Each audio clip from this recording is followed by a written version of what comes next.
Aloha, everybody. I'm just really excited tonight because, as some of you know, I just gave birth to a wonderful baby girl named Tea Hilinai.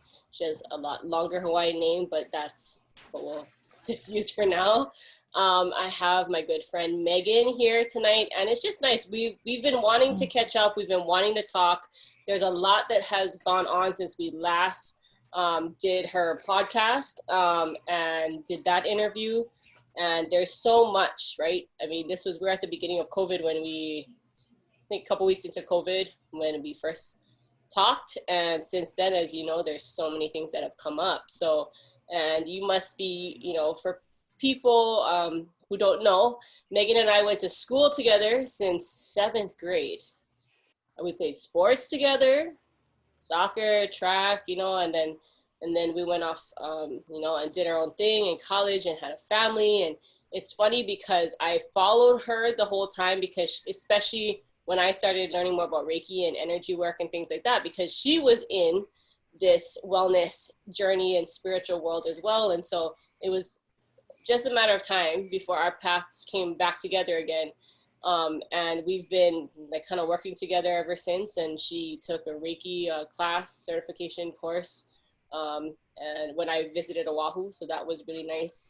And we've just been in touch. And even though I'm in California and she's on Oahu, it's just been really nice to. I mean, I think we at least contact each other once a week just to send each other things. So that's been kind of nice.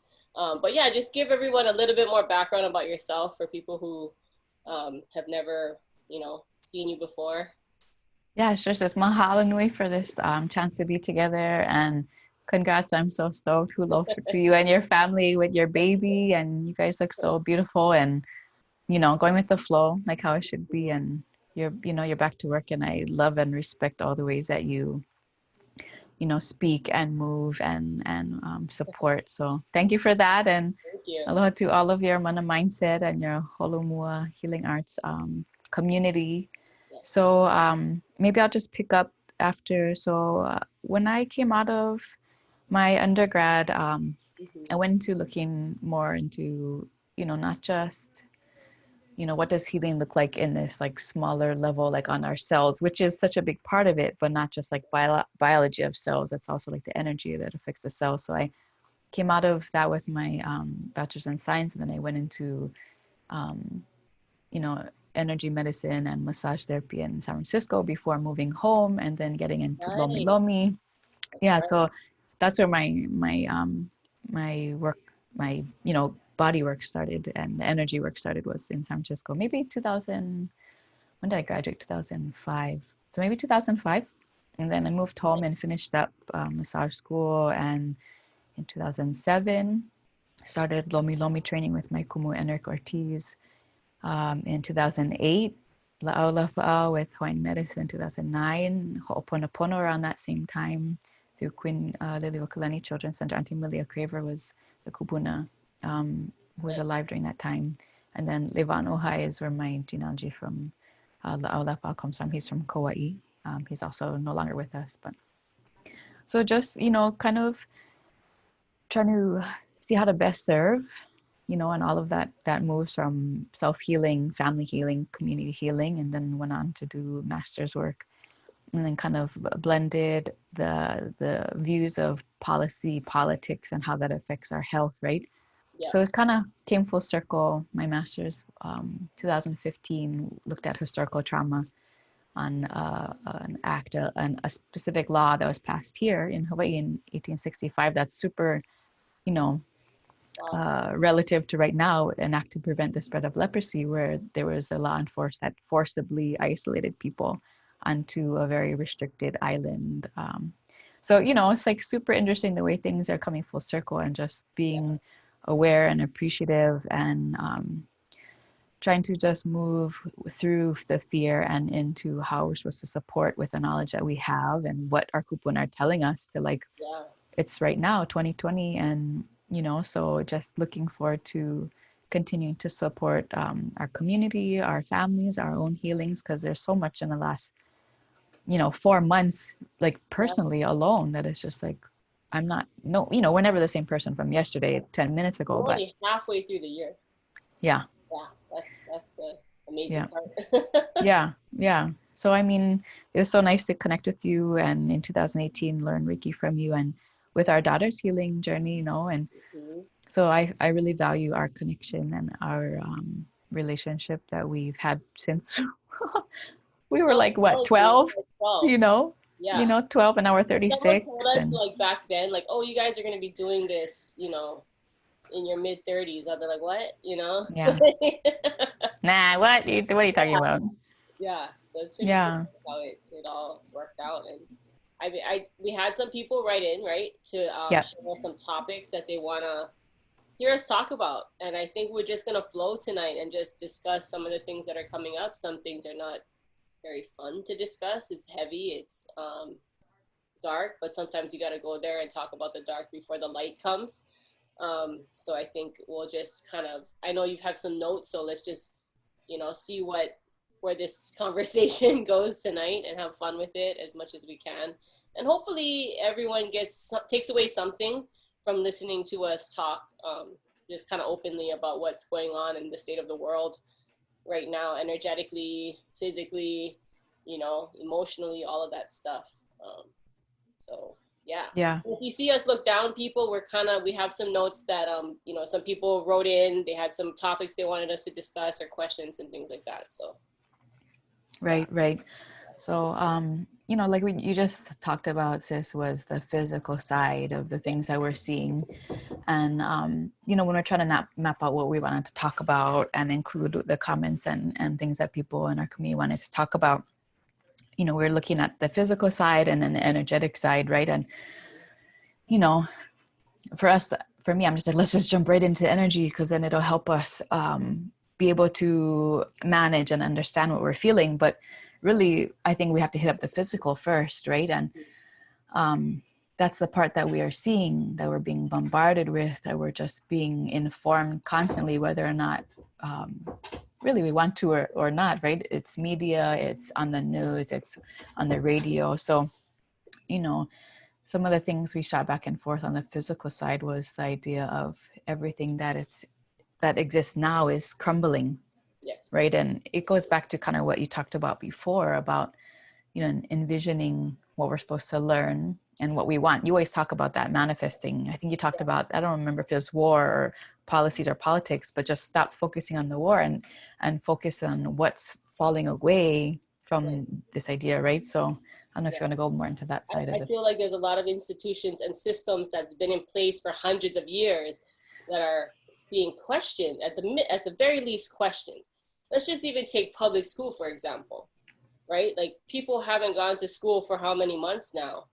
And people are starting to pre-COVID, you'd probably look at homeschool people like, what's wrong? What's wrong with them? How come they're being homeschooled, right? Like that was kind of the underlying tone in society. Like that's weird. The person, people who homeschool are kind of weird.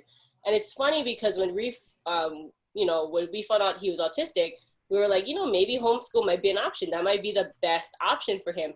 We'll never take it off the table. And at first, Rod was like, "You sure?" And I was like, "Yeah, we'll always leave that on the table because there's no point if he goes to school and gets bullied because people don't understand him. And how do you learn when you're afraid? You can't learn when you're focusing on your basic needs, which is like safety, right? So if he's at home and he's safe and that's when he can learn, then fine. So it's just funny how COVID all of this just kind of made everyone question education and what does that look like for our family? What does that look like for our kid? What's the best way to? I've even followed a group that more people are like looking at, asking like, oh, maybe homeschooling is something that I want to like learn more about. Maybe that's the right thing for one of my kids and maybe not for the other. But definitely the public school system has so much to catch up on. It's been behind. We know it's been behind for ages, but now they really need to catch up. It's not just a babysitting service, which a lot of people are realizing like, oh no, my kids are stuck at home with me now. What do I do? Like they relied a lot on the way the system was set up, right? The system was set up that you go to school. Why?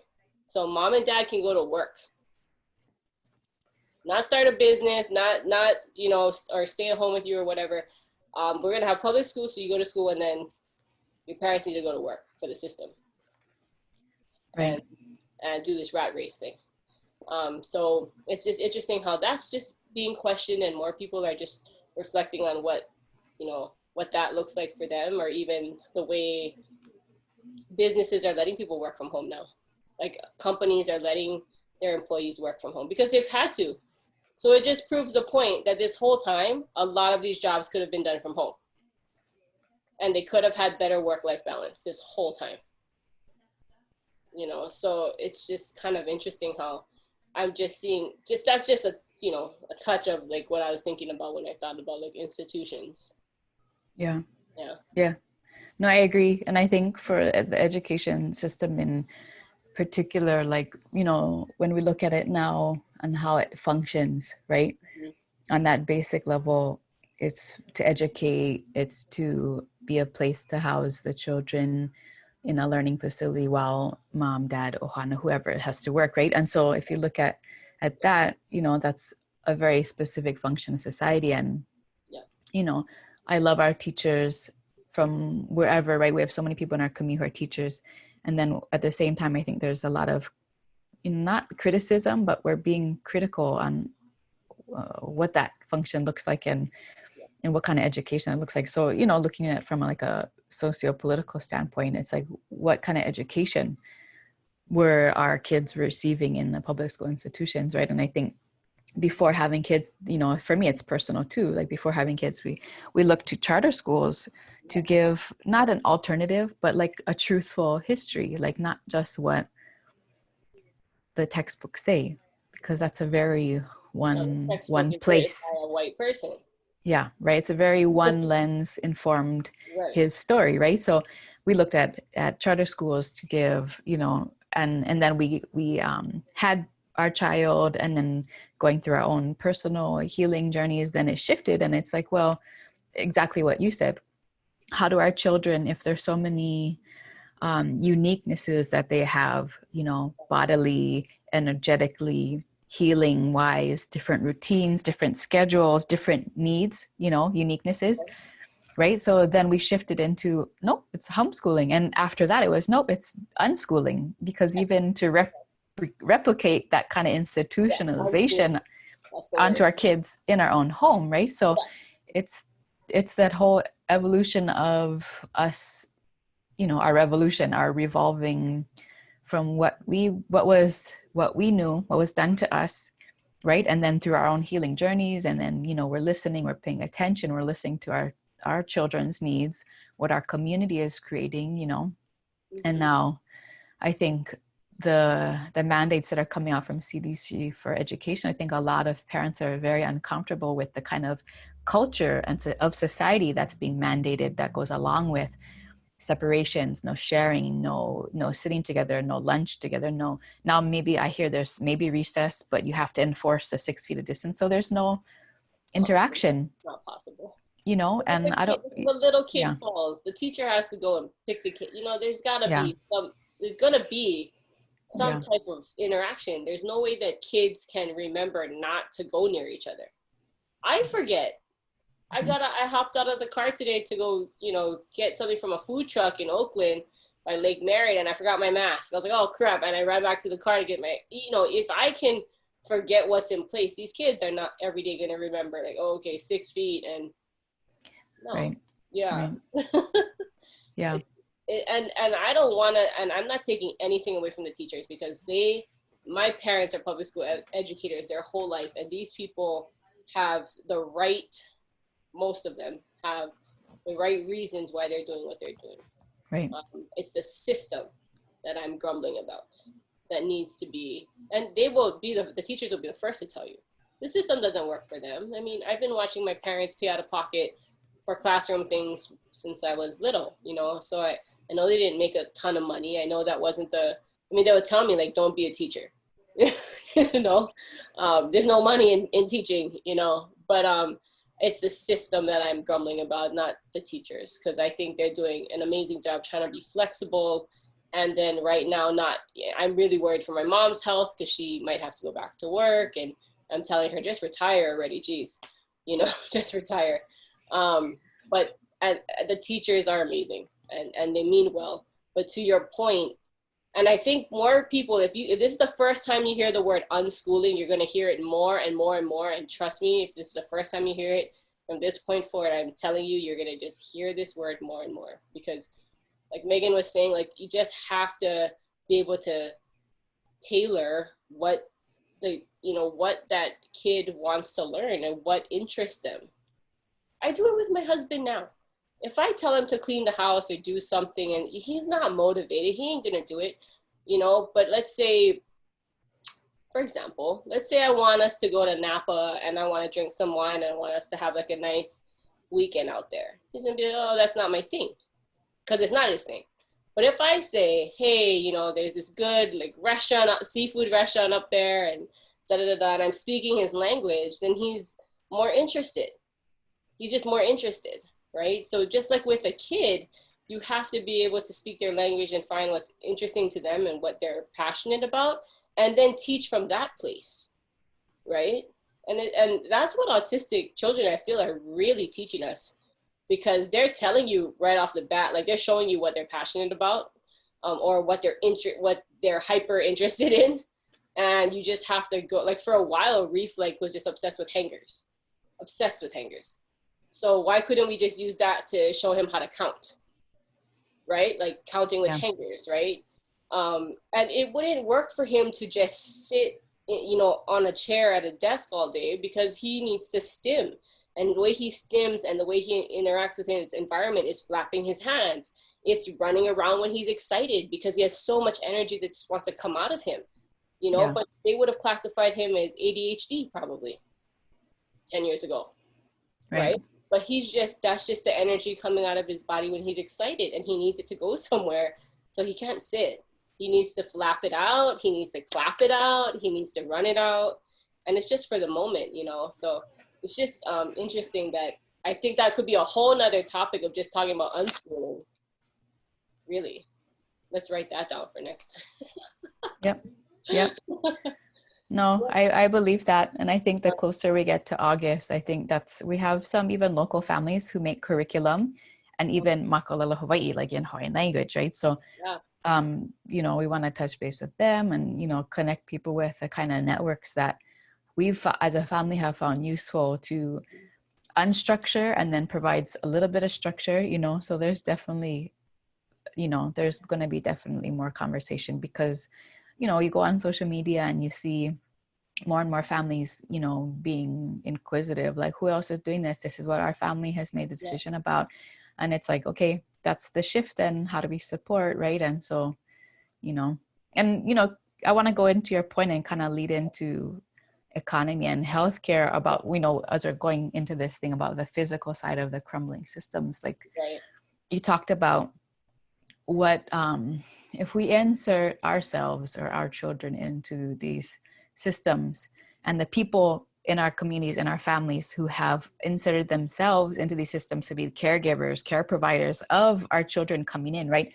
This is not on them, right? This is them trying to be a change in those systems. Those are them trying to change the system from within with good, right? That's always why people go into politics and, and into, being educators and stuff. But what you talked about, this idea of when we insert ourselves, this overarching, and you talked about hundreds of years. I want to even go thousands of years. If you look at economy and money, right? It's thousands of years of being controlled and enslaved by these more, and what we're learning more is their global systems. There's these, huge organizations, around the world that are, they know each other, they're working with each other, and, going huge worldwide. And then back to your story about how they seek to control us. And if you look at the healthcare system, linking that to the education system, and your son, the high energy.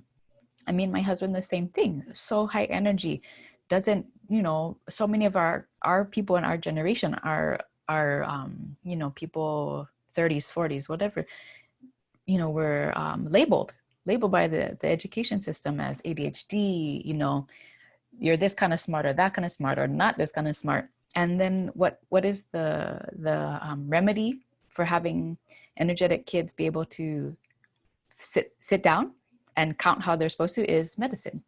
It's prescription drugs, right?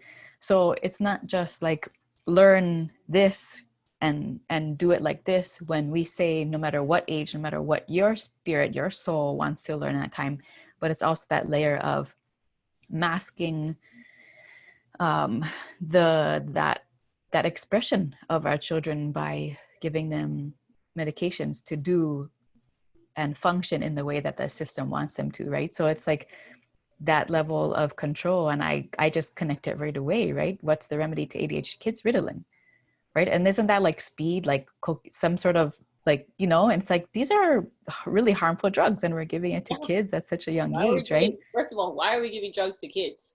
Yes. You know what I mean? Like, seriously. And that's the scariest part is with this labeling. I mean, isn't that what's getting us in trouble? Like, think about this. The Chinese and the Russians are looking at us going, oh my God. Because they're all Russian and they're all Chinese. So when it's time to go, like, I'm not saying it's going to be war, but it's much easier for them to get along because they're all Chinese and they're all Russian. And we're over here trying to figure out because the color of our skin, we're just not going to get along. Like, we're all American. Beyond that, we're all human, you know? So it's just this divisiveness. And I hate it. And it goes all the way down to labeling a child who's just not fitting in to make it easier for the system.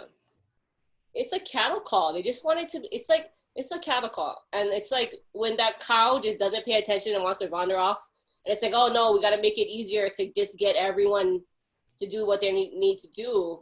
Okay, we're going to give them medicine. So it's just basically numbing them, you know, so that it's scary that this is, you know, that they're giving kids this kind of medication. And that kid, can you imagine being 4 or 5 and already told that something is wrong with you?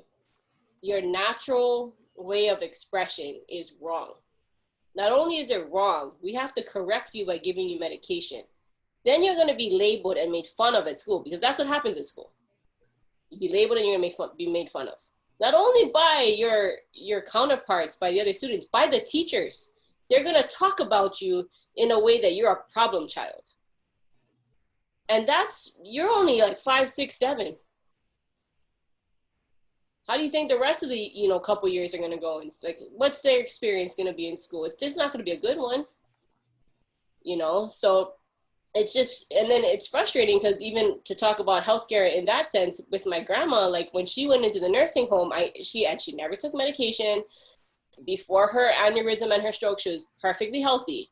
And my mom made sure that nobody was like, they weren't giving her stuff because my mom was like her power of attorney. And we noticed that they were giving her medication to make her drowsy and just let her sleep all day, because it's so much easier in a nursing home to take care of somebody who's just sleeping all day, right? So they're just numbing them and making it easier for people to do their work. I mean, that's the system. And I'm not blaming nurses and I'm not blaming, you know, but this is the system we also like haven't questioned, and we need to start questioning all of this. It's not the people that are bad, it's the system that needs to fall down and something better needs to be in its place. And we need to stop beating ourselves up if we subscribe to that system and we were part of it for a while and we're like, oh, I feel so bad that I did these things. But it's like, no, it's not your fault. You were in this system and you believed that it was the right thing at the time. But now we know better. And now we know better, we have to do better. Yeah. No, I agree. And I think that's the most important thing, is to question what's in place. Mm-hmm. And, you know, during times when there's so much fear and so much emotion, that what's trying to be moved through in terms of the system, right? While we're in these states of fear and while we're in these times of uncertainty. And I think that's why there's so much we're all feeling, right? And so much that's going on, right? And, you know, maybe just to round out that physical side of crumbling, like so many people I'm hearing from and talking from, and they're just like, I just turn off the news already. Like, I don't even want to hear it. Right. And it kind of, I think, goes back to what you said about the the war on terrorism, right? I think that's from our last podcast with, Yeah. right? It's just like people really in their efforts, in our community movements to heal. Yes, we need to go into the dark and bring the light and circle back into our own darknesses as places of healing, right? When we go to sleep and we dream, we get healing in those times, and then come back out and bring the questioning, bring the light, bring those forces, you know, that flame. And then at the same time, it's like, and then what, right? It's like, do we just leave it there and just keep listening to what's being fed to us? And I think that's when people are just like, nope, I know, I feel the light, I feel it within me. I know that there's something else that we're supposed to be, like you said, paying attention to and learning from. And I feel like what people are, why they're turning off the mainstream media is because it's maybe not supporting. It's Oh, not supporting definitely that not. movement that they know they're trying to transition to, that they're trying to ascend and transcend what's crumbling now. Because if we tie ourselves to what's crumbling, we are going to fall with it, right? That's not what we want to be attached to, right? So people are detaching. And I think that that's one of the I don't know, what do you call it, a pillar, right? A pillar of society. The more people were listening to and watching to about what television or this focus, it's like there's not this this direct attachment, there's not a cord attached to us, but if you wake up, you turn it on, you go in the car, it's on, you listen at your desk, it's everywhere, right? So we are attached. We are kind of connected to it some way. It's trying to beam it down and just And so I and feel. that's the thing, like, oh God, I'm so passionate about the media thing because I used to be a journalist. There you go. And I love journalism and I love telling stories and finding the truth and researching and questioning and being able to ask powerful people questions that you maybe wouldn't have the chance to ask that person. But because I'm media and I'm in this press conference, I'm able to ask questions that society needs to know, right? And that's why I went into journalism. And that's the young journalist in me back in the day that was just so hungry and searching for truth and wanting to do good for my community. And I wholeheartedly believe there are still those journalists out there. But what's happened since that time is social media and anybody being able to post anything as news. And there was, a structure in place with getting news out, and we wanted to be accurate, and we wanted to be, like when I worked for the Associated Press, when I was an intern there, speed and accuracy was what we went for. But you would never compromise accuracy to be the fastest. You always had to be accurate. And that was the standards of that is the standard of the Associated Press. And so when people are considering news sources, they should really consider what they're reading. But unfortunately, we're just scrolling, and anything we read, we're like, oh, that must be news. Like, that must be real. Like, we need to take 2 minutes to check the sources, 2 more minutes to go check, another media outlet like the Associated Press, like BBC, and something outside of America. Like, go look at media talking about our issues that aren't American media.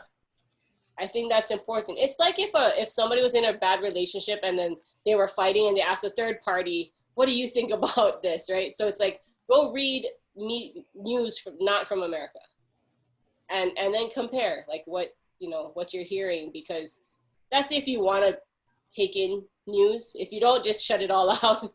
Just don't check social media, don't watch the news. I still believe there are really good journalists, want to do the right thing.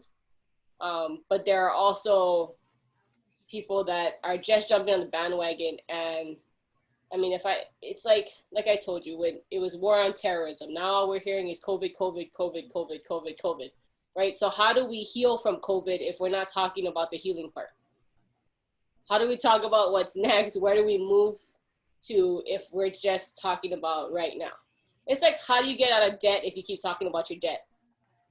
Right? You have to talk about what you're doing to make it better, so that, because we are all master manifestors. We just forget how strong we are. We all are. And, you know, and we'll talk about the 5D later, but we are all master manifestors. We just have forgotten how strong we are and have lost confidence and really don't even think we're worthy to be able to manifest like that.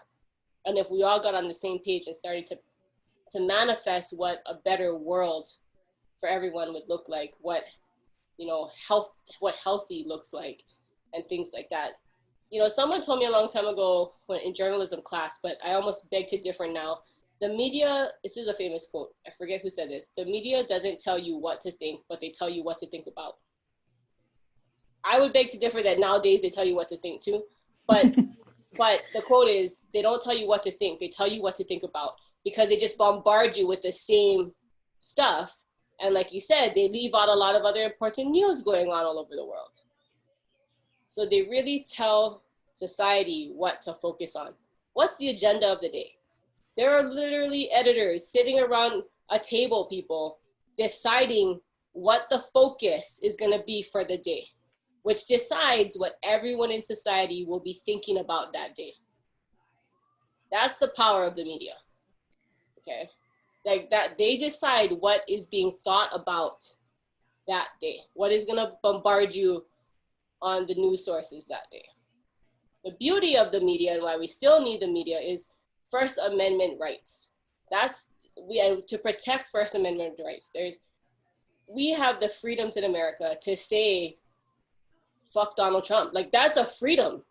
If somebody else said that in another country, they might get beheaded. Like, that's the beauty of living in America that I don't want to ever take for granted, that I can have that First Amendment. And that's why I wanted to be a journalist too. It's like, if I was a journalist in another country, would I be able to sit there and question very important people? No. You know, so we have to protect the freedom of speech. And that's why we have to unfortunately, let these media mess up once in a while, because it's still freedom of speech.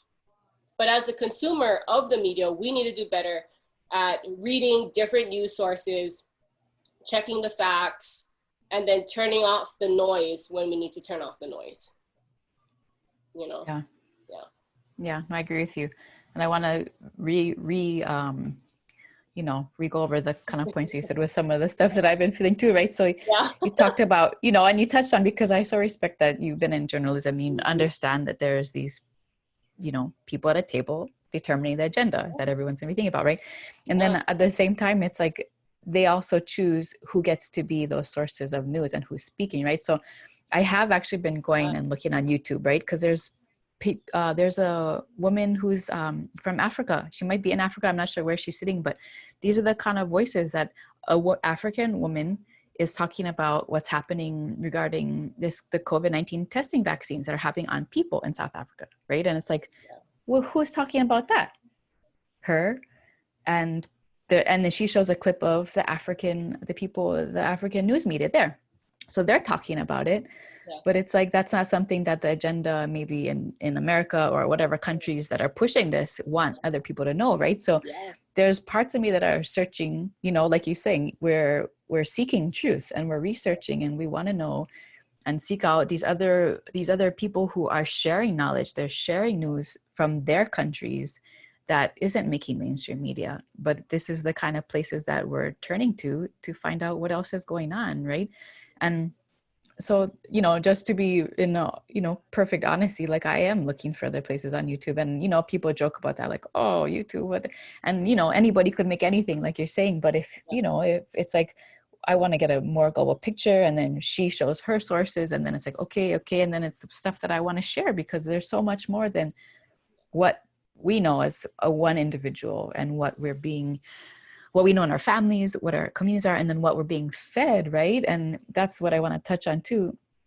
That idea that, okay, yeah, there's other doctors, right? So if there's certain doctors that are being the go-tos for this agenda, it's like there's other doctors who we turn to in our healing journeys, who we want to tap into at the same time, right? So it's all these different sources, and there's this discrediting this side and that side. And at the same time, it's like you said, at the end, we have to shut off and connect to source, connect to God, connect to your guides, and then really hone in on what is the truth, what is the real message, right? And go from there. And then, you talked about 5D, and we'll talk about that too. And what you said with those people at the table discussing what we're all going to be talking about or thinking about or hearing about that day, and the power of one person to manifest. And if we're all being forced to listen to the same thing at the same time, at the same day, about the same topic, that's global mass manifestation, right? And it's like not in the direction we want. Exactly, right? And so that's that other level of control that the media has, right? To push a certain evolution of humanity and our awakening or not, based on what they're feeding us, what we hear, what we're constantly thinking about, what we're constantly fighting about. And then it's like you said, it's this opportunity and it's this inspiration, and it's this time to be listening to the freedom that our souls know from, manifesting here on earth. It's like, and there's something that doesn't feel right. Some people, some people are done with the grind. Some people don't want to, they don't want to work. They're ready to be done. And it's just like, why are our bodies that can live for hundreds of years, if we give it the right food and the right thoughts, people are so ready to be done, is because this isn't what we all collectively know deep down inside we want to be manifesting. Yeah. And to touch on that, like I just had some more aha moments as we're talking. It's like these systems are in place, and it's not the people that work in the system that are bad, like the teachers, the journalists. There are good-hearted people that want to do the right thing, but at the end of the day, it's the people who control the system, the policymakers, the people who decide what is going to be disseminated. That's the people in control. And I can just say this honestly, I have fought with editors. I have fought with people who didn't understand that because this is the thing, I could write a story and an editor could edit it, and I could see a completely different story the next day in the paper with my name on it. And I'm like, that's not what I said. That's not what I wrote. That's not what my source said. And my editor could change it. And that was hard for me to swallow. And being a journalism student, I realized the only way that I would ever be able to really be in control of the direction I wanted to take my publication is if I owned my publication. And that's why I had my MMA magazine, because I was the gatekeeper finally, not somebody else being my gatekeeper, right? I was going to be my gatekeeper, and I was going to be able to write the things I wanted to write and share, which is beautiful with blogs now and other ways that people can just speak their truth without having these gatekeepers to do it. It's just that there's just more information we have to sift through. Is it true, or is it just someone putting out BS, right? But I just see all these good people that want to do good, but then the people running the system and wanting to keep everything in its place continue to do their agenda. I remember when there was the non-native Hawaiian student that got into Kamehameha schools. I wanted to write an article for the Associated Press about that, and I spent like 2 weeks working on this article. Interviewed Nainoa Thompson. He didn't want to talk to anyone at the time, but he was willing to talk to me because I was a KS grad. And so I did that, and I put a lot of heart into this.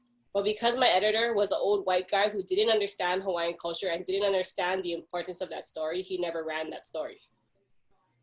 And I'm like, and I was at the time, I was the only native Hawaiian working at the Associated Press in the world when I was an intern there, in the entire world. And the only local person, born and raised local person at the time, working in the Associated Press Hawaii. So that means all the other writers weren't even born in Hawaii.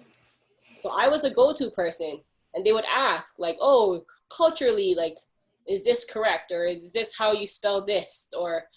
And I'm like, trust me, I love them. They're all great colleagues, but we need more representation as Native Hawaiians, or as people of color. We need more representations in the newsroom.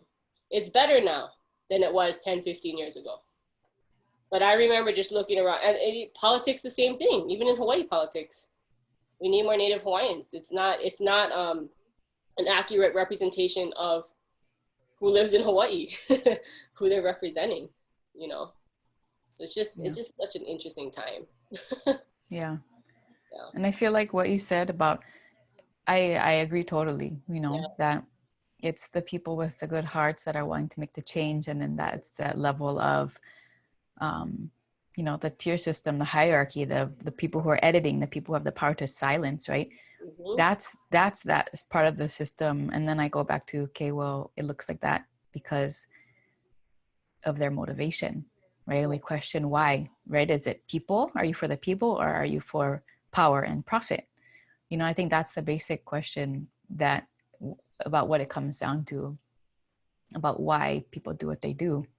Mm-hmm. And then, you know, and then we can see the collateral damage, which is humanity, you know, and everything that's come out, and whatever we make, right? Whether it's the ecology of the world and the, you know, the rainforest, whether it's, you know, racism, sexism, whether it's, you know, the crumbling of healthcare economy, all of it. It's like, this is why it's all falling apart, because the motivation of all these systems for so long, for hundreds, thousands of years, has been to suck the souls dry, you know, just to what, you know, whatever it was, to have the gold, to have, you know, back thousands of years ago, maybe it was gold, maybe it was this, now it's a yacht, what, you know, whatever it looks like. And who, you know, instead of people, instead of community, instead of like healing, Yeah. you know. Yeah. Yeah. What So else do we got on our list? yeah, right. So I from know. there I feel like, So much. yeah, maybe we'll go into, we had one person um who's a, she works in healthcare, and she said, how do you protect yourself as an empath and stay positive, also while trying to heal the patient? And you know, and then there's that relationship too, of people having to be that heal themselves, right, and just being the facilitator of healing. And you know, but I'm just reading it word for word, right? People's emotions are extreme with anxiety and emotion and anger. And she says, thank you in advance. Hopefully she can chime in later, and you know, all of that. But I guess, you know, talking about all of these things and all of this, not to go fully into the energetics, but just to hit on a couple questions, is, you know, what does that look like, you know, from your end with your Reiki practitioner? And, you know, I can talk to it too, about, you know, supporting the transformation that our communities are going through, while also being um, careful and safe, and not that we will cut off in certain ways, because we're all in, right? We're all in for our people, for our community, for healing. At the same time, we have our children to take care of. We have our own souls and our own karma and our own energetics and our own, you know, ancestors and our own God, you know, Kekwa, to answer to in all of this too, right? And so I don't know if you want to And chime just in. as an empath, I mean, you could even if she wasn't even in healthcare, just looking at the question as if you're an empath caring for someone else going through it right now, right? Or even if you have a friend who's just going through it right now and you feel deeply, you just have to, I mean, I think of grounding, doing things to ground yourself, right? A lot of it is just getting out in nature. And our true church, getting out in nature and just really connecting and grounding to Mother Earth. She's there to help. I don't think people realize how much she's there to help us get through this right now. She wants to connect with us. And so getting outside at least 20 minutes a day and just being there, you know, no expectations, just like enjoying being outside. Better yet, take your shoes off or touch the tree, touch the plants, you know, like connect, like truly connect. Um, but as an empath, I think I learned these two words like a long time ago. I don't know if I think I mentioned it in class or whatever, but detached compassion. Detached compassion. Okay. Because when I'm there with a client and I have a session and I'm in the moment, I'm giving my 100% to this person in this space at this time, holding space for them. When that session is over, I have other things that come after that, like going home to my kids and my husband and taking care of things at home. And I have to be fully present for that as well, right? So in the moment, while you're a nurse or a healthcare provider at work, be there, hold that space for that, but you need to be grounded first, right? That's why I say grounding, but hold that space for that person. But you have to be detached from the outcome. We are not God. We give our best, just like with Reiki.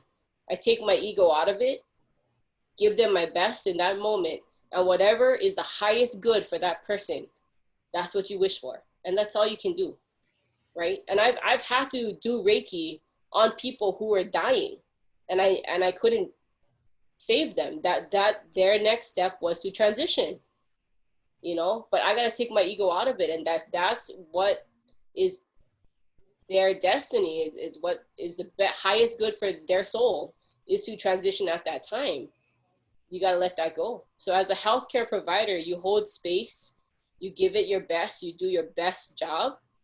And if it's their time, that's all you can do. You got to release that. You got to detach from the outcome, but you give it your best, you know, every time for the highest good. And so, yeah, it just goes back to even just how I view my sessions with energy work. You know, I hope that helps. Like, I hope that makes sense for who asked that question. Yeah. Yeah, I think so. And I think that part, it's like you said, and part of it goes back to the way that our societies have changed, where, you know, maybe 100 years ago, we are mentored by our elders, by our grandparents, we are groomed in certain ways. And I think for people who come from lineages of being able to feel, who are empaths, usually what would happen is you would be recognized right away and take it in by people to nourish, guard, and guide you, right? And so we lost that, and we can still get it back, right? Because we're learning it later in life now, right? But it's that like you said, it's the ability to learn to, like you said, detached compassion, not to take on, but to be there and be of support, to acknowledge and allow people to do your best, right, for the highest good. But I think, like, we could even use this whole COVID thing as an example. Everyone's holding on so tightly about what's going to happen next. And I think some of us who've been doing the work, we're like, we don't know, but it's okay. It's okay. And that's how I've been feeling through this time. Like, I don't know what's going to happen next month, but I'm okay. I'm okay with that. Because I feel aligned and I feel excited that something new and better is in store for society. And things are toppling every day. You know, you hear it on the news, you know, this Jeffrey Epstein thing, and you hear human trafficking stuff and all these people getting exposed, and racist people losing their job and getting called out. Things are falling. And so I have totally no idea what's going to happen. And I'm totally detached from the outcome, but I'm very excited to be present in the moment and hoping for the highest good for our society and for everybody. You know, I think people who have the most anxiety, or feeling the most anxiety in society, are holding on really tightly, and they feel like they're out of control. And I'm like, just let go of the wheel, let it go, let go of the wheel. It's going to be okay. It really is. It really is going to be okay, you know?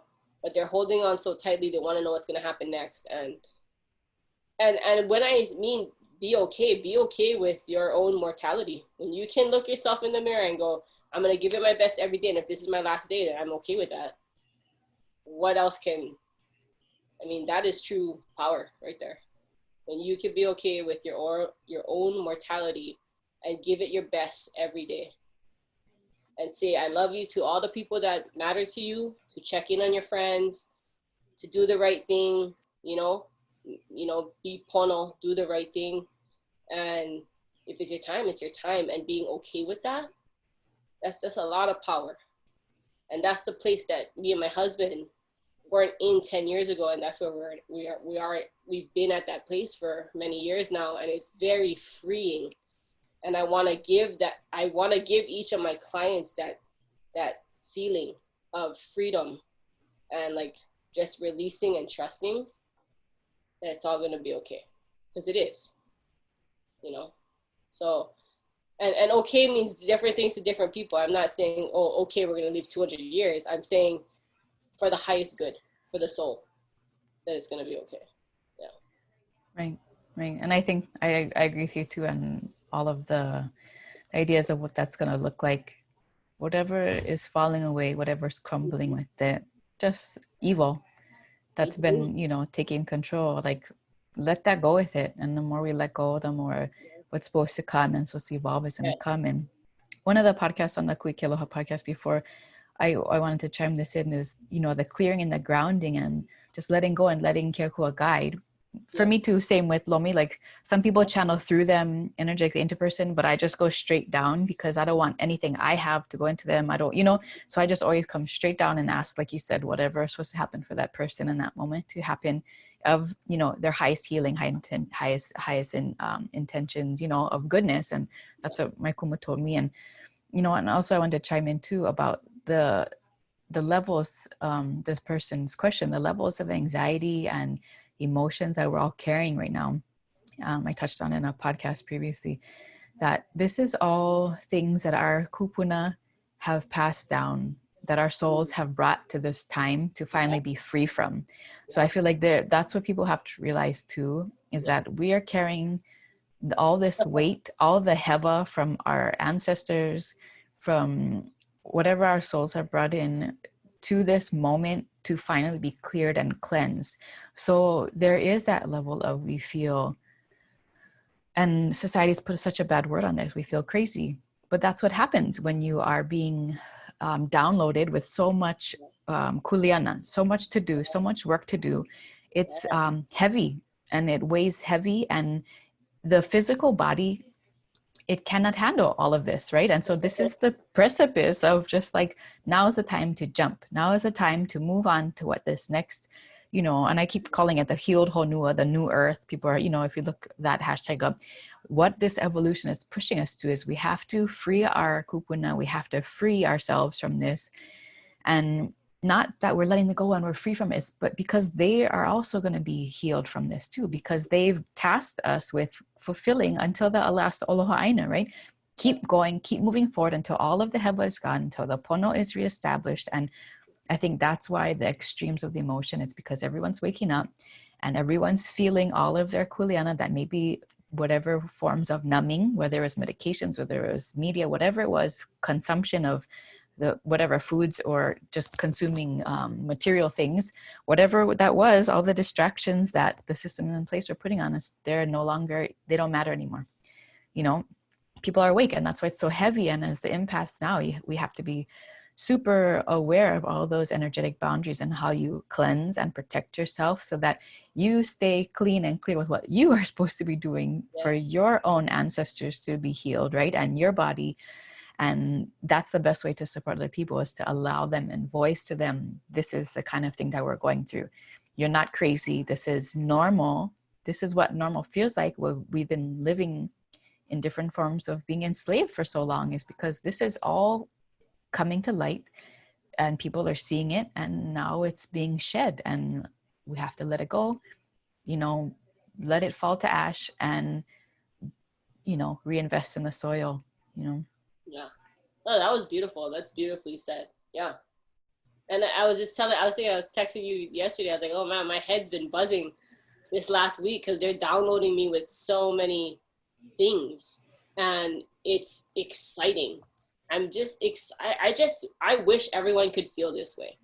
Just could feel free and excited about what's coming and excited about the work they're doing, and know that it's so meaningful. It's so meaningful because we're healing, like you said, not only ourselves, but our ancestors, and then paving the path for our children and being able to, help them. I mean, I feel like my kids help me more than I help them at this point. Like their energy and their souls are just, it's so beautiful, and it's so fun to just look them in the eye and connect with them every day. And I swear my son has taught me so much about being a parent that he got me ready for the second child. He really has. He really taught Rod and I how to be better parents, And I always tell, Rod, I think Reef just got life figured out. Like he just knows what's important. He just knows what matters. He just got this all figured out, and I could just feel his energy, like, an encouragement for me to keep going on the things I'm doing. Keep helping people, Mom. Like I can feel his energy. And I'll help you, Mom. I'll help you stay grounded, and you go do your thing. So it's just this like, and it really is family work. And you can relate. You're doing this as a family. I don't think you or I could be doing the amount of work we're doing and holding space in the way we do without our partner and our child, like it's just it's a big family task Yeah. to take on, you know. So Yeah. people, if you're single, find you a person, find you a partner that can hold space for you. At least if you want to do this work, that they can ground you and hold space for you and talk with you about these things the way Megan and I are talking about. Like, you need to be able to talk to your partner about what's going on in the world right now, like open conversation and grow together. I think that's really important for relationships. Getting a little off topic, but just No, I love that. for I my was gonna go, people. yeah, I was gonna go more off topic and recircle back in. That's exactly Yeah. what unschooling is. I mean, that's what it is. It's partnerships. Mm-hmm. It's listening to our children, it's listening to our partners, because it's not just, and then, because we want to make a new system, we want to make a new way of life, we want to, you know, make this about the collective healing. So Mm-hmm. yeah, Yeah. I agree. Okay, so after that question, I think it was one of your, maybe it was on Instagram, someone messaged you about lessons from life and shifting, Oh, from Black from, Lives Matter, what's yeah, been happening. from what is happening. Yeah. I was just gonna ask you, has it been like in Hawaii? Because it's very different here in California, and I'm near San Francisco, I'm near Oakland, I'm near a place where people are very active in activism, and speaking up and wanting change. But I don't know what the vibe has been back home. Um, what do Yeah. you see? In Hawaii, on Oahu, I know that there's a lot of people in the Hawaiian community who work in solidarity with people, with BIPOC communities, right? So, Yeah. um, there was peaceful protesting here, and for me, I feel like it's supporting and feeding into, this idea of, it's time to wake up, it's time to be done with things that don't serve. This doesn't serve community, this doesn't serve people. Everything that we fall blind to, from before, it's about bringing it to light, because we're at this point where all of this has to be healed so that we can all be at this collective global healing to manifest. Mm-hmm. So I feel like there's so much work that's being done with, and this will tie into the great divides. All of these divides that we're seeing happening, I feel like they're being mended at the same time. Yeah. I feel like it's this way of looking in the mirror, looking in your community, and we've been trained to see these things and then to go into systems where we just are oppressed by them, and then we come out and then we're like, no, that we want to fight against that. And now it's just like we're we've been fighting for so long, and now it's at that point where I think it's this final push of humanity to just push out all of these systems that have been oppressing people worldwide, and then to push us on this global level, because and we'll go into it later, we talked about what's happening globally, we'll just go piece by piece, but there's so much heva, and there's so many communities, there's so many people worldwide, even living here, we have, even in our own communities, like, so whether it's religion, all of these ways that we've been just at war with each other. And I feel like this is all coming to light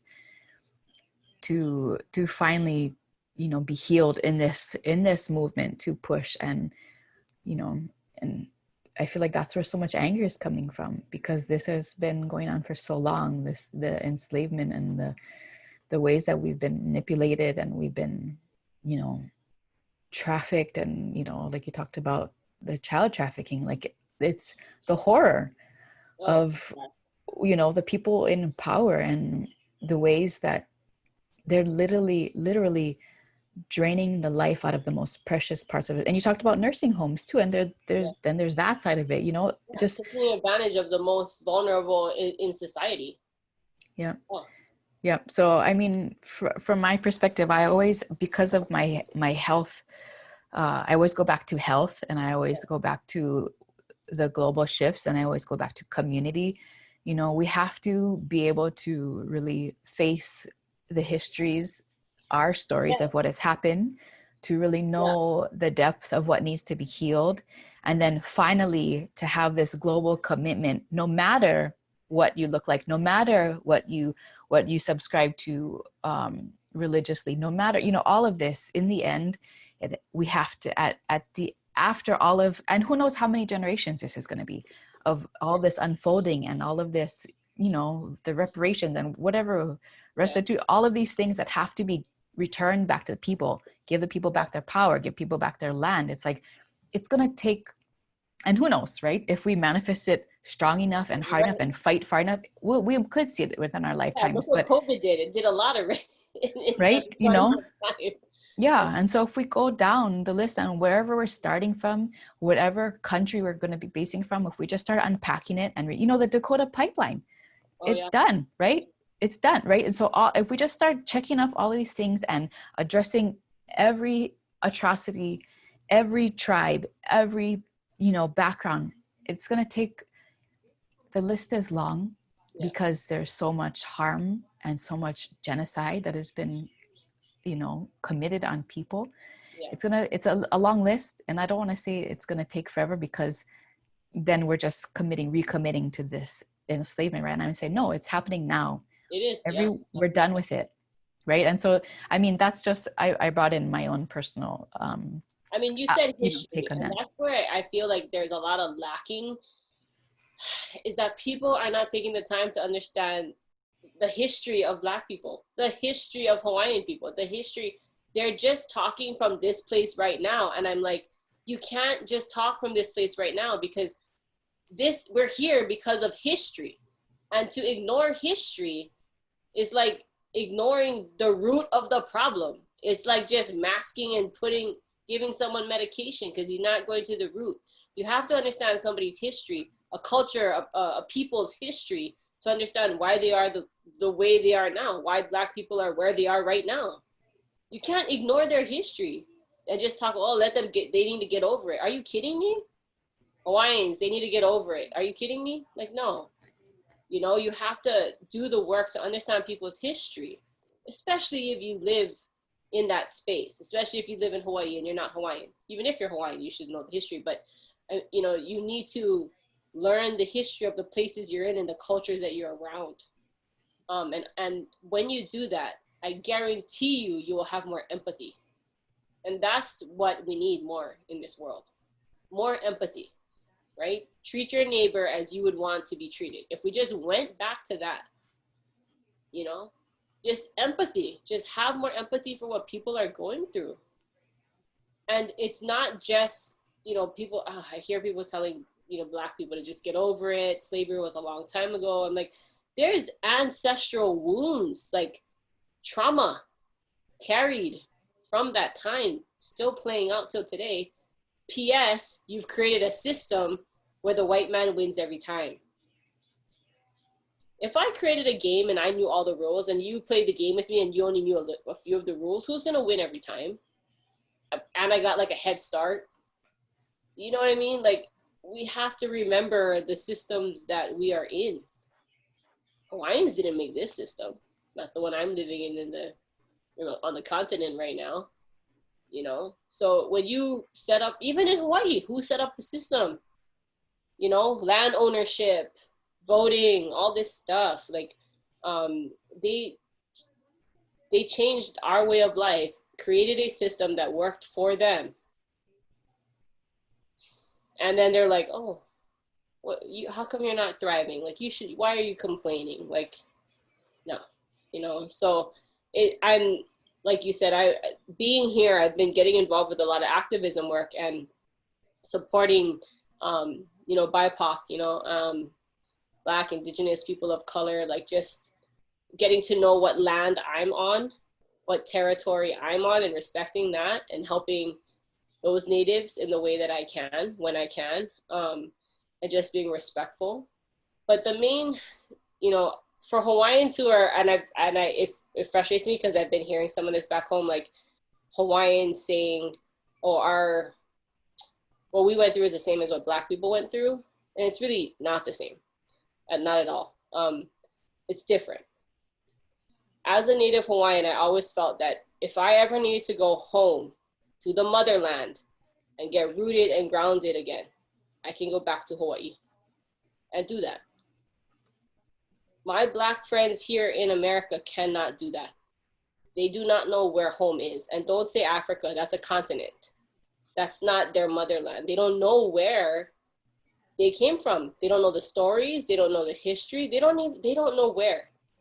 That's like me working with a client who didn't know their parents at birth, that was left at the doorstep for someone else to take care of them, and they never knew where they came from. Never knew mom, never knew dad. They had a hard life, because I work with people who are still trying to find who mom is, who dad is, what happened, how come they gave me up, all these things. They have questions, and they don't ever really feel secure and rooted. And so if I just take that case study of a person not knowing who mom or dad is or where home is, can you imagine a culture of people who don't know where their homeland is? They were taken, stripped from their homeland, brought here against their will, and made to be slaves. Not even a full person. They weren't considered a full person, right? And so I'm supporting their rise, any way I can, because it doesn't hurt any of us. It actually makes all of us move the needle forward just a little bit everywhere. If Black people are treated better in our society, our needle moves forward for everyone, not just for them, for everyone. Remember when we played soccer? It's like you're only as good as like the person that's like running the slowest behind. We got to go get them and like bring them up, right? Like I remember when we would run sprints for soccer, and it's like the last person, you want to grab them and pull them over the line with you. You don't want to leave them behind.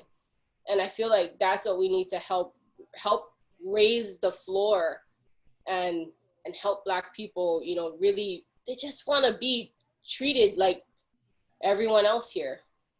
And I live in Alameda, and there were a lot of things that this guy was arrested for dancing on the street in Alameda, and he was Black. They played the 911 call, and this lady was like, yeah, he looks like he's dancing in the street because he was Black. That's why he called. If it was a white man dancing in the middle of the street, in the middle of the day, he was just working out.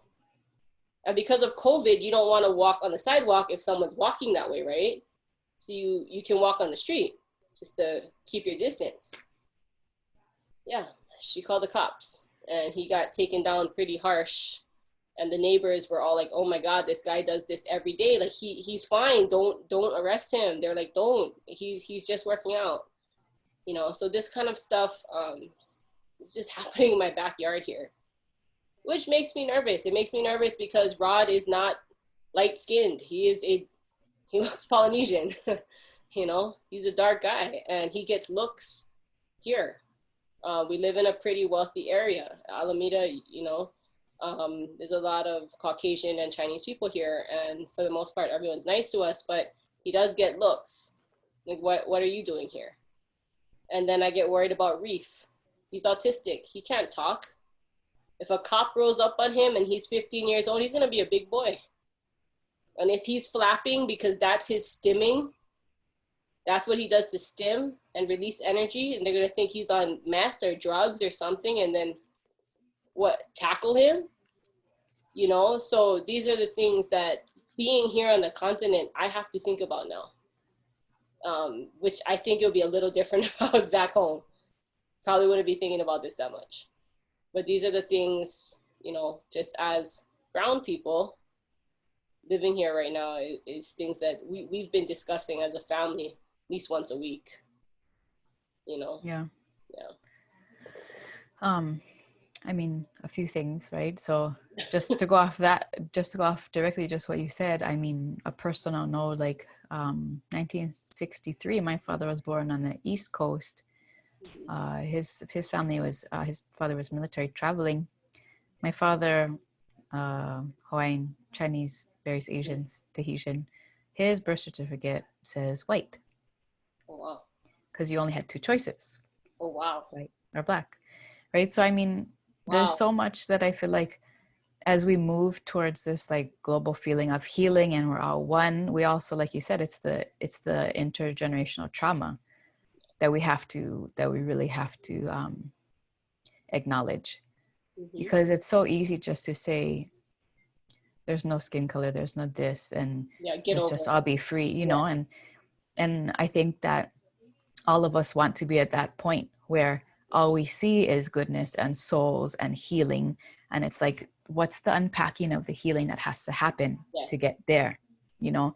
And so, going back to, like you said, systems and globalist agendas back home in Hawaii, like there's a hard topic, and there's so many cultures and peoples inside of what has been termed Micronesia, right? Hmm. And so that's something here at home in Hawaii that, you know, we as Hawaiians, we find ourselves at, some people find themselves like this, at when really it's just like, whoa, we're not we're not here to fight for whatever is going to be given to us because they're in our space. In this space, it's like, look at their history of being bombed, look at our history of being bombed, right? And so it's like this idea of collectivism and community healing and global healing to really resonate and connect so deeply on the ways that we've all intergenerationally have been impacted by a sick system,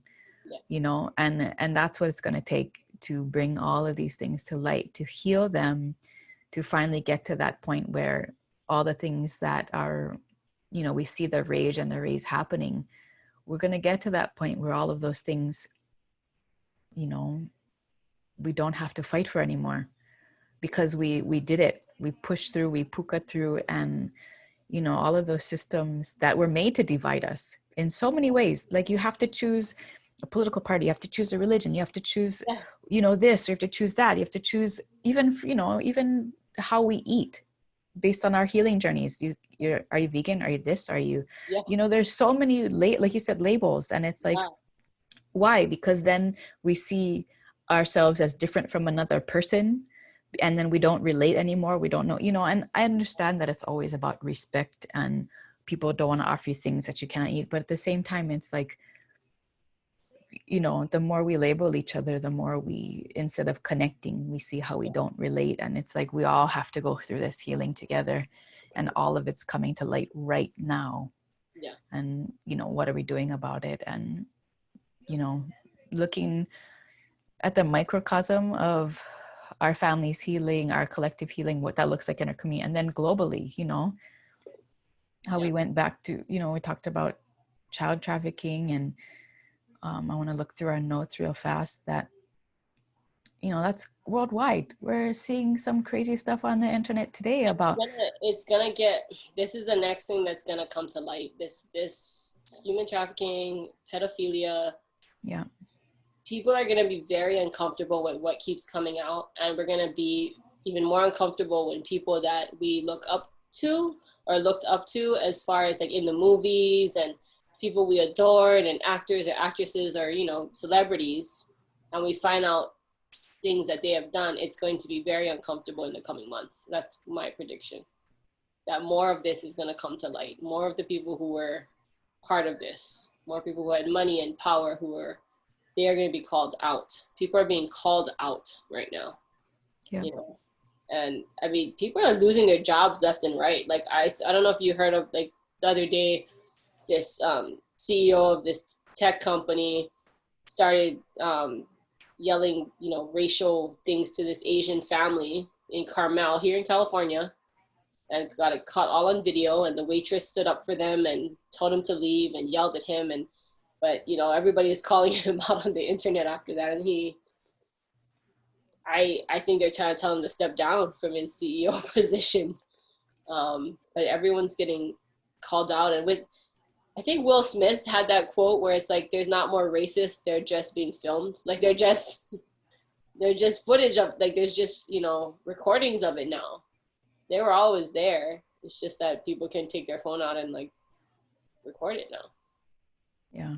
And that goes back to what we're talking about, like, what is media now? It's like, what are people calling digital armies or whatever, like they're forming these, like, you can I think, that I didn't look into it, but the Wayfair, the Amazon, and the child trafficking, that just went up, blew up today. Yeah, And it's today. like, how many people worldwide know that now because of social media, right? And so Yeah, it's like the amazing ways that we can use these tools to yeah, like connect and bring, bring the Heva to light, yeah, bring it out to healing. And chiming in on that one, it's like, okay, we talk about who these systems are targeting. It's our children. It's people who don't fit a certain function in schools. It's, when you like your son, right? If it's like he doesn't um like on the street, you said he's 15, right? And he's doing his stemming, and it's like, oh, what is that? If we look different, right? So that's a target. Our children are targets, our elders are targets. And then it's also economic target, right? Like you talked about wealth and how people judge that, right? One of the women I follow who does a lot of empowerment and a lot of vaccine awareness and education. yeah. On her, she shared with one of her, I think it's one of her community members who's in public housing, so that's like affordable housing in Right. Australia. Like, this is how I found out about this news, is that people in public housing, it's like 3,000 people, they got locked down without any former notice, without any supplies. They're not allowed to go get diapers or food, and they're on forced lockdown to be forced tested for COVID. And it's like it's like a target, right? These systems are targeting people on without a level of wealth, right? Without Like ways vulnerable people. vulnerable, exactly, vulnerable populations. And I think that's what we're all coming to realize, is that there's and we know there's textbooks, they've written books on it, right, on how to control and dehumanize, and how to and literally breed us out of our culture and all, so I mean, yeah, there's The the craziest part is that like the people at the top are very few people controlling the systems. And if everyone just got together and turned on them at the same time in the same way together, they would be nothing. They really would be nothing. Right? This army of ants, or just they're trying to divide us all. And the minute we just, hey, you're like me, and we want the same things, and we want the same things for our family and good health and opportunities for our kids, and we want to live a decent life and have shelter and food, and like we want same things. Like if we just, it'd be kind of cool if we just couldn't see color for a day, like see each other's color for a day. like aura, you mean like energetic?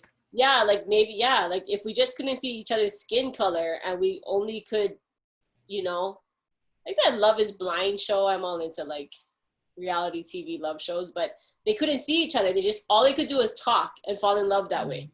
It was just through talking through a wall. They could not see each other, right? Because that's what gets in the way sometimes. You look at stereotypes, you look at the color of the skin, you look at, but at the very basis, we all, I think, for the most part, want the same things.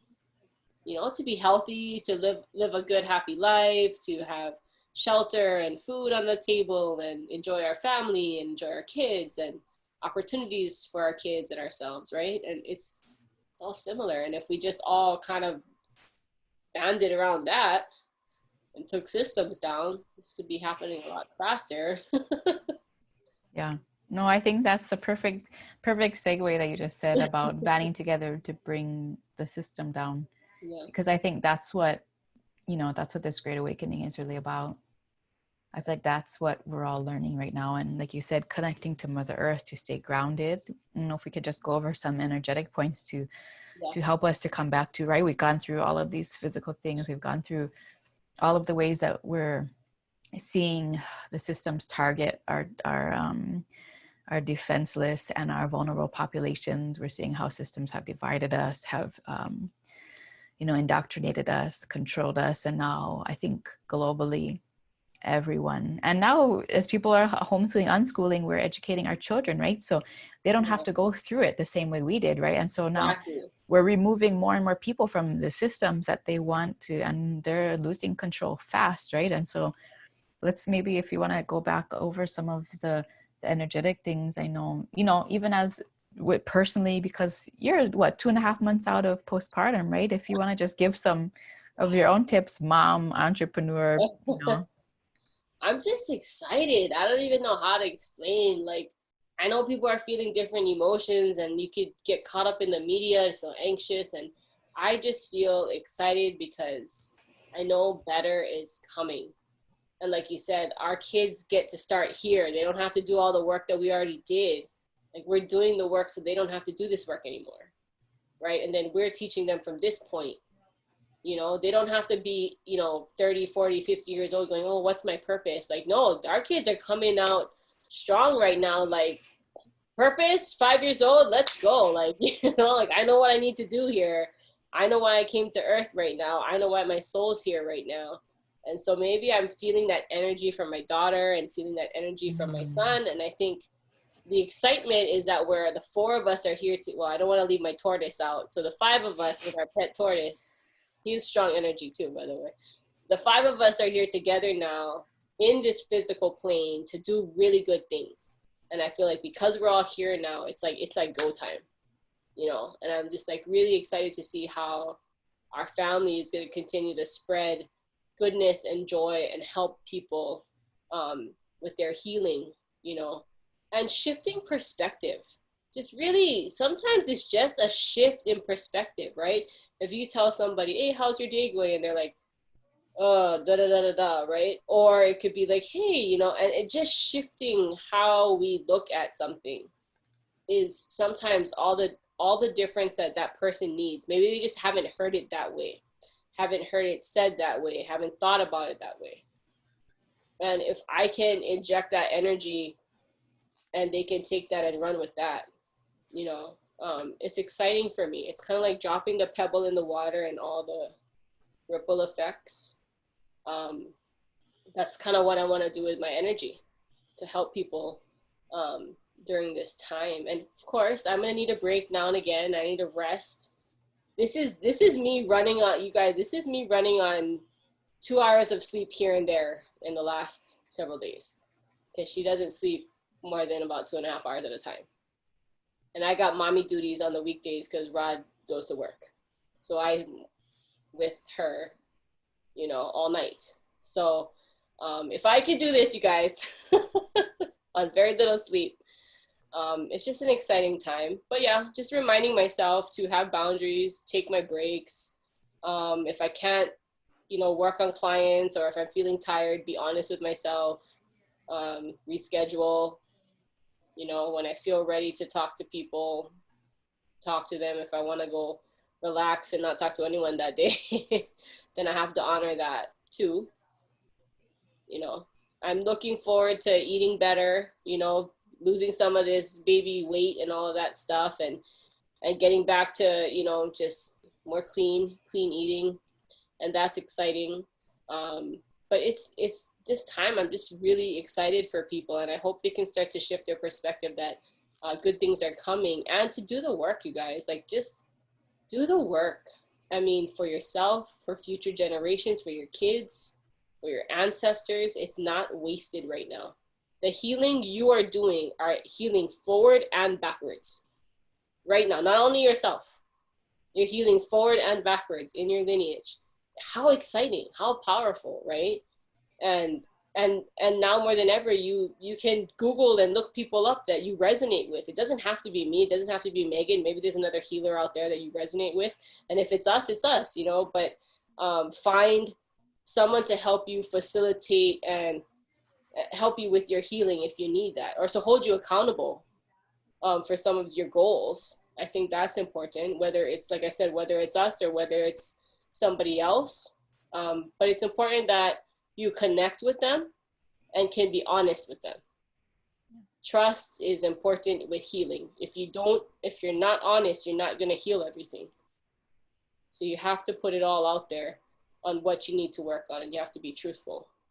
Your ancestors know, your guides know, so you might as well be honest with the person that's helping you to heal.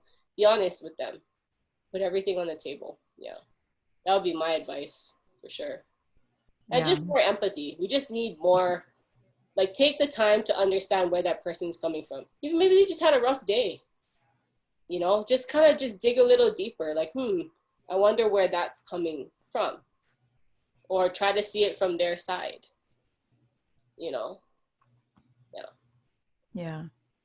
Mahalo, sis. That was perfect.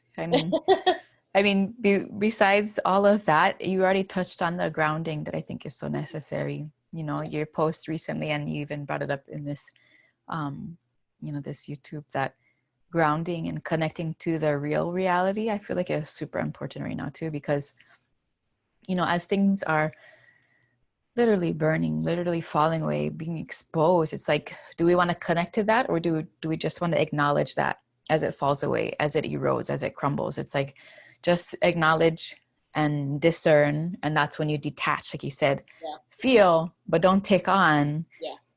And you're able to do that because you're grounded. And what grounds us is, we talked about it, you've been going into the redwoods, right? I told you I've been going into the ocean at least weekly, and all of those things. That's the reality, that's the source. And it's prayer, right? Like you said, it's energy, it's keakua, it's your ancestors guiding you, it's all the things that are keeping us centered. Those are the things to keep connecting to, because all the things that we're being force fed and inundated with, those are the things that are trying to really like keep their grip on us, right? And to continue to like really suck the life out of us. And it's like, keep sending up the blocks. If you do kung fu, whatever the, whatever the kind, if you see color, if you see, if you want to go into the ocean and feel it wash off of you, let all of these grips and all of these controls that they've used for so long to keep us enslaved, to keep us divided from each other, it's like, no more. We're so ready for what we all feel, what our, like you said, our kids, they're so aware, and they're holding us accountable to such a degree that they're not letting any of this, the BS, they're not letting it happen. And all of these new children, all of the, and we pray for the children suffering in these horrible rings. And it's like, all of this is coming to such a head, right? Because they're so ready. We have to, like you said, just do the work now. Pay attention, as much as we stay inside to fortify. And we also need to also be, when we feel safe, to share, to, like you said, support, like you said, to seek support. Because, I have a community, I have family, a partner, there's, so many people who I turn to, to get support, to, to be a shoulder to cry on, to get body work, to get prayers, can you puli for this, or, we need each other, and we need to stay connected. And, I think that's people need to ask for help. Yeah. Right now. Yeah. Don't try to go this alone. That's not how this is supposed to be. We're supposed to all be there for each other. So ask for help, and ask a couple people for help, so that it's not falling on one person to always hold space for you and your healing. Like if you have like you said, a couple people that are like your support system, I think that's really important. And find at least one or two things during the day that you really are looking forward to and you enjoy, just for yourself, for your self-care. For my family, the thing that we look forward to, and Reef holds us accountable because he'll stand by that door. If it's 7:00 and we have not went outside, he will stand by the door, and it means we're going on our family car ride, which we do every evening together. And this is where Rod and I can discuss how the day was. We can just discuss topics in society. We can, whatever we want. And we go for a ride with the kids. And we do that for about 45 minutes to an hour, sometimes running errands if we need to. But that's what we do every night as a family. And I know Reef looks forward to that time together. Just energetically, he can feel us all together in the car, enjoying ourselves, So it's one thing that we do as a family. It's just like a little pointer for other people. I think it's just important to create some kind of self-care routine, whatever that looks like. It's going to be different for everybody. Sometimes it's just taking a nice bath, or listening to a good podcast, or lying in bed for 20 minutes with all the lights off and no one bothering you. It could be that too, because that's when the downloads can happen too. Yeah. I agree totally. And there's something that is so healing about, and whatever community looks like, right? It looks so different. There's so many people, blended families, and if you're single parent families, and just if we're learning to those routines, if we turn it into ritual and to ceremony, then it becomes part of our practice even more deeply, right? because then it's that spiritual care too. And I think that's, like we talked about before we started recording, it's like our bodies, the clean eating and the energetic and all of that stuff, but our bodies can handle so much until we have to energetically clean and cleanse, and then it's a reset for us, right? And the cleaner the food, then the longer the body can maintain this time here. But it's, if whoever, you could, being young, you could still feel drained and not know how to, that's the physical side. So it's all those levels, like you said, of connecting, cleaning, clearing, so I started a quick, like an apple fast or apple cleanse. So that's something that I've been, looking at, and I still breastfeed my daughter. And so if anybody wants to DM me about anything about that, because when you're pregnant and breastfeeding, that's not a time to do any cleansing, but she's much older now, and I feel comfortable with the nutrition that she's getting in other foods that, something that I haven't been able to do for 4.5 years is do a faster cleanse. And for me, this has always been a really simple and easy way to ease into a cleanse that also gives me like this, I don't have to worry about a meal. Like, I'm so thankful my husband, he'll prepare meals. I do the breakfast and part of the lunch, but he'll prepare lunch and the dinner for our family. So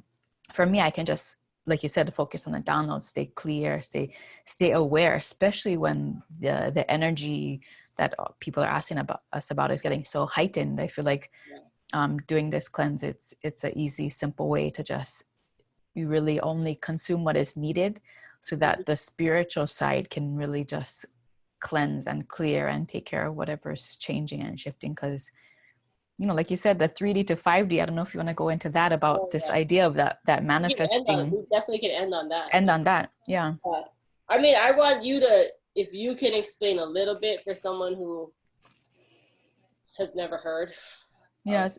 So, I mean, I'm learning about it, and I think it relates to us in that, do we want to stay attached to the crumbling system, the crumbling world that we see? That's the 3D realm.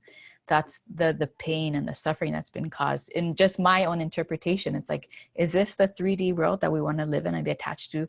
Or do we want to clear it out, cleanse it out, heal it, and, and transcend and bring all of our community and all of our peoples into this world that's healed and pono and cleansed of all this terrible, horrific, all these things, and just project into the justice has been served. The peace is here, and that's the focus, is on this 3D. It's like this, to feel the freedom to just operate on that soul level.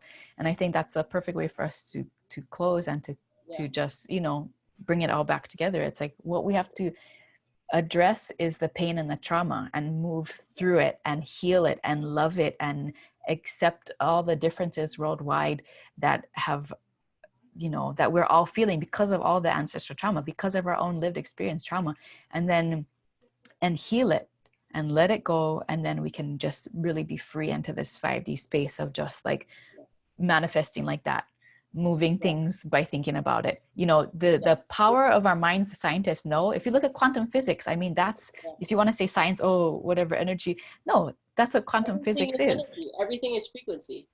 Right? 5D, everything is frequency. And it's time now to, like I said, like we forget who we are. We are master manifestors. We forgot along the way. Someone told us we weren't worthy, or we question if we deserve that, or if we could even do that, or how could we possibly be that powerful? Yes, you are that powerful. Like, I want people to hear that they are that powerful, and they can manifest good things, and quickly. Because it's all the self-doubt that gets in the way. It's the ego. It's really the ego that gets in the way. You let go of that, ego just sink back into the heart, back into your inner, the inner source. You'll be fine. And I think people are like returning home, truly returning home to that space, right? And letting all these things fall away, even the ego, letting that go. And so it's just an exciting time, because I think everything's going to just be sped up so much faster. We don't have to wait another 10 years. I mean, maybe 10 days, mark our words that more things are going to be toppling over and falling on the side. And I think the question we want to leave with people listening tonight is like, what part are you going to play in rebuilding something better? You know, if all these systems are falling away, what part do you want to play in building up? And what does that look like? And what does that goodness look like? And what does that love, unconditional love, and, you know, power, like empowering others around you, and what does that look like, you know? Because that's how we're going to get there. We can't just keep focusing on where we are today. Then we're not going to manifest anything new. We're just going to manifest. It's like going to be Groundhog's Day and saying, oh, shit. So we have to get really focused on like what we want to see for our society, for our families, for ourselves, and go ahead and manifest that. And be as creative as you want. We're at a time now that anything is possible. So don't think it's you can't manifest it. You can. You know, it's just a very, very, very, very powerful time for all of us. Yes. Yeah. Yes, I agree. And I think that's it right there. Is you hit on it right there, is letting the ego fall away. Mm-hmm. Right. And then just acknowledging why we've come here, what reality we're choosing, and the amount of power that we have individually and collectively to bring about, you know, the peace and the pono, the goodness, like you're saying, the healing that our kupuna, our ancestors fight for, were fighting for, have been fighting for, and that our children came here to see into now. So I agree with you. And I just want to tell everyone who's listening, how lucky are we to be here on Earth at this specific time in our history. So I really want people to reflect on what part do they want to play, and what's going to be their contribution to this, to making this better, you know, and healing themselves, healing for their children, healing for their ancestors. And we'd love to see comments. If you guys want to write your answers below, or let us know how you enjoyed this video and what we talked about, and let us know if there's topics you want us to talk about in the future, because we could definitely do that. And then if you like this, you could like my YouTube channel. You can subscribe. Like the video, or subscribe to the YouTube channel. Please check out Megan's podcast, and yeah, we're doing a lot of putting out as much content as we can. Megan's doing a better job than me right now, but we're putting out as much content as we're able to, and sharing, and really hoping that there is some takeaways for you tonight, or, you know, that you can just think about and meditate on, and maybe discuss with other people in your circles. So thank you for listening, and we look forward to when we get to do this again together. Mahalo nui, sis. Mahalo for all you do, all the ways that you are working and providing and supporting. And aloha to everybody. Mahalo for all your work. And you can follow and DM me on the podcast or on social media. Kuike aloha. Yes. Okay, sis, I love you. I love you, everyone listening. I love you and thank you. I love you too, sis, and thank you for everything.